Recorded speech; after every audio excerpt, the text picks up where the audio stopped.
সাংবিধানিক প্রতিষ্ঠানগুলোকে যেভাবে নগ্নভাবে দলীয়করণ করা হচ্ছে, ইতিমধ্যে বাংলাদেশ ব্যাংকে যেভাবে দখল করা হয়েছে, যেভাবে বিসিবিকে যেভাবে এখন আর বাংলাদেশ ক্রিকেট বোর্ড এটা নাই, এটা হয়ে গেছে হচ্ছে বাপের দোয়া ক্রিকেট বোর্ডে পরিণত হয়েছে, যেভাবে দখল করা হয়েছে বাপের দোয়া ক্রিকেট বোর্ড। এবং আমি যখন এই জায়গায় কথা বলছি, ঠিক এই মুহূর্তে 28 জন বিচারককে মাননীয় স্পিকার তাদেরকে শোকজ দেওয়া হয়েছে।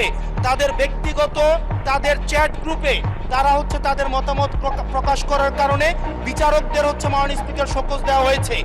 এই বাস্তবতায় আমরা এই গণঅভ্যুত্থান পরবর্তী সময়ে যদি জাতীয় মানবাধিকার কমিশনকে একটা মন্ত্রণালয়ের অধীনে রাখি, স্বরাষ্ট্র মন্ত্রণালয়ের অধীনে রাখি, তাদের মাধ্যমে আমরা নিরপেক্ষ কোনো ধরনের অনুসন্ধান আমরা কতটা পাবো সেটা নিয়ে কিন্তু আমরা সন্দিহান।